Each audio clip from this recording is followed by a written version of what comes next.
और ये बड़ी खबर है संसद से जुड़ी हुई।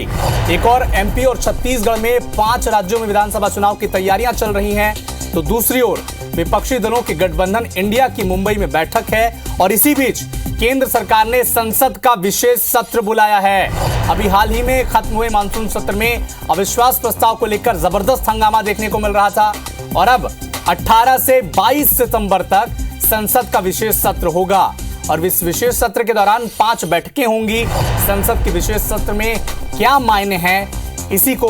अब डिकोड करने की कोशिश की जा रही है। लगातार विपक्ष भी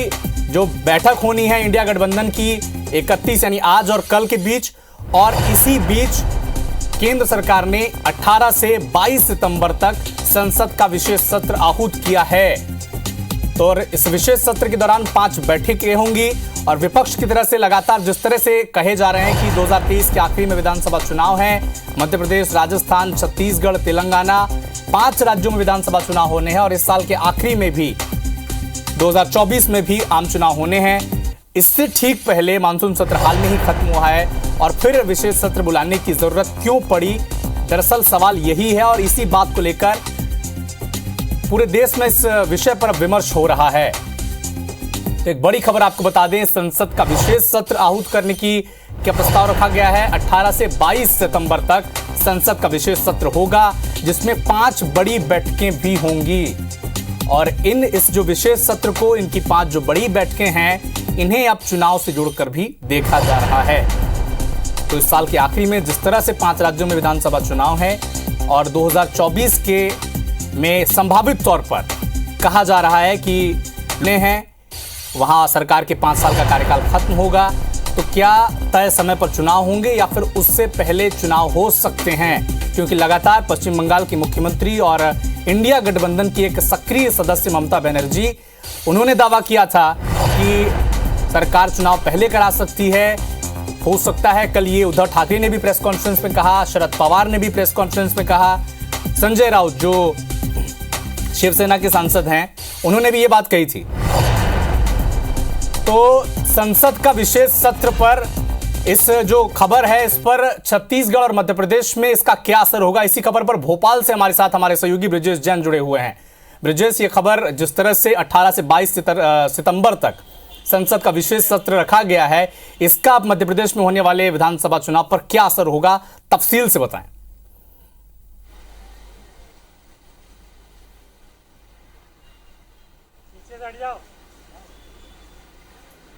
ब्रिजेश, आपको हमारी आवाज आ रही है? वॉक्सपॉप बैठा है अपना। अरे ये तो होल्ड पे कर रखा है मुझे। चलिए हम ब्रिजेश से संपर्क करने की कोशिश करेंगे, लेकिन एक बड़ा अपडेट आपको ये बता दें कि संसद का विशेष सत्र आहूत किया गया है। 18 से 22 सितंबर तक संसद का विशेष सत्र होगा जिसमें 5 बड़ी बैठकें होंगी और प्रहलाद जोशी जो संसदीय कार्य मंत्री हैं, उन्होंने ट्वीट कर इसकी जानकारी दी है। मोदी सरकार के संसदीय कार्य मंत्री प्रहलाद जोशी ने ट्वीट किया, बताया कि अमृतकाल में विशेष सत्र का आयोजन किया जा रहा है जो 18 से 22 सितंबर तक आहूत किया जाएगा, जिसमें 5 बड़ी बैठकें भी होंगी।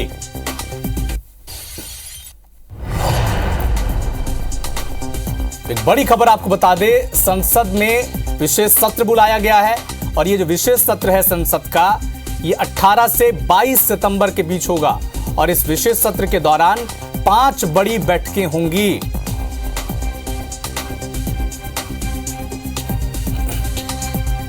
और लगातार जिस तरह से इंडिया गठबंधन के कई नेता पहले भी ये कह चुके हैं कि हो सकता है सरकार पहले चुनाव करा सकती है, क्या इसे जोड़कर भी इसे देखा जाएगा? इसी खबर पर हमारे सहयोगी भोपाल से ब्रिजेश जैन हमारे साथ जुड़ चुके हैं। ब्रिजेश से हम समझने की कोशिश करेंगे कि जिस तरह से संसद का विशेष सत्र आयोजित किया गया है, इसका एमपी के चुनाव से क्या जोड़कर देखा जाना चाहिए इसे, और इसके क्या मायने हैं एमपी के संदर्भ में, तफसील से बताएं।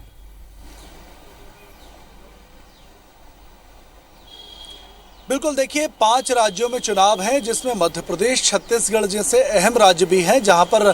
कांग्रेस पिछले चुनाव में जीती थी। और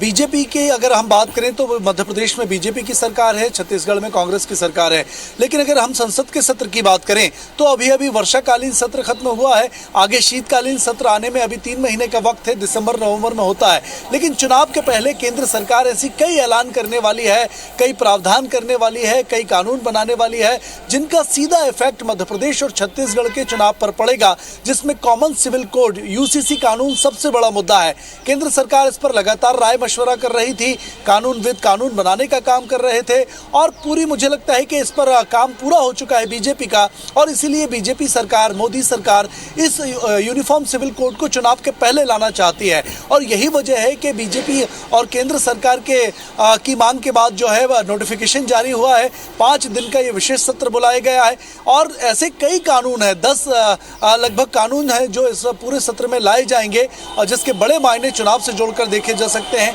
बड़ी सौगात के रूप में इसे देखा जा सकता है। हिंदू वोट के पोलराइज के तौर पर हम इसे कह सकते हैं कि कहीं ना कहीं हिंदू मतदाताओं को लुभाने के लिए ऐसे कई जो की फैक्टर हैं बीजेपी के और पुराने घोषणा पत्र में जो घोषणाएं की थी वे केंद्र के जरिए पूरी कराई जानी है। और यही वजह मुझे लगती है कि ये विशेष सत्र बुलाए जा रहे हैं।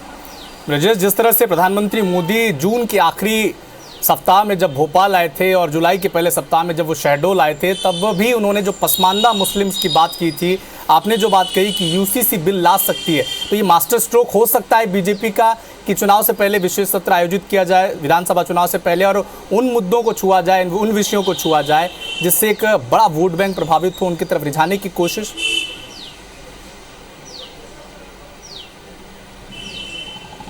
बिल्कुल, देखिए पिछले 2 हफ्ते की अगर बात करें तो मध्य प्रदेश में बीजेपी ने अचानक से यूनिफॉर्म सिविल कोड का मुद्दा उठाया है और इसको लेकर लगातार ग्राउंड पर कार्यक्रम, चाहे रविदास जयंती का हो या कोई भी कार्यक्रम हो, उन कार्यक्रम में यूनिफॉर्म सिविल कोड का जिक्र जरूर बीजेपी कर रही है। तो मुझे लगता है कहीं ना कहीं बड़ी योजना केंद्र से बीजेपी के पास पहले ही आ चुकी है कि इसके फेवर में माहौल बनाना शुरू कर दिया जाए विशेष सत्र में, इसीलिए क्योंकि ये मुझे लगता है इसकी पूरा जो वर्कआउट किया जाना था बीजेपी की ओर से वो कंप्लीट हो चुका है और चुनाव के पहले इस कानून को लाकर कहीं ना कहीं मतदाताओं को लुभाने की कोशिश है और यही वजह है कि ये विशेष सत्र बुलाया गया है। चलिए ब्रजेश, आप हमारे साथ जुड़े रहिए, आपसे लगातार हम अपडेट लेते रहेंगे। हमारे सहयोगी राजेश राज इस वक्त हमारे साथ जुड़ चुके हैं। राजेश, आपसे ये समझने की कोशिश करेंगे, जिस तरह से संसद का विशेष सत्र आयोजित किया गया है, 18 से 22 सितंबर तक संसद का विशेष सत्र रखा गया है, 5 बड़ी बैठकें होनी है, लेकिन इसी के ठीक बाद 2 से 2.5 महीने के बाद छत्तीसगढ़ में भी विधानसभा चुनाव होने, तो इसका क्या असर होगा? कुछ ऐसे बिल आ सकते हैं क्या जिसका छत्तीसगढ़ की जनता को रिझाने की कोशिश रह सकती है क्या मोदी सरकार की?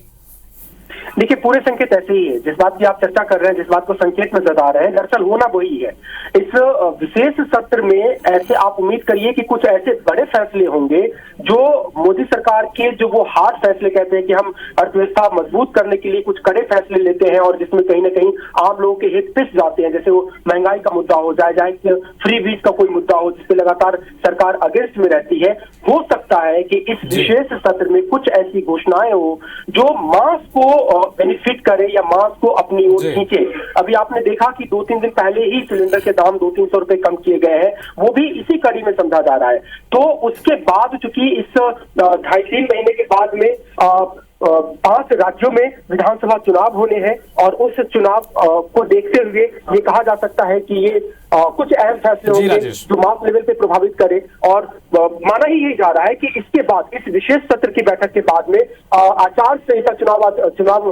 जो आयोग है वो अलग अलग राज्यों में आचार संहिता की घोषणा करे। छत्तीसगढ़ में भी उसमें एक राज्य है, मध्य प्रदेश में उसमें है। तो माना जा सकता है कि इस सत्र के बाद में ही चुनाव आयोग आचार संहिता की घोषणा करे। जी बिल्कुल राजेश,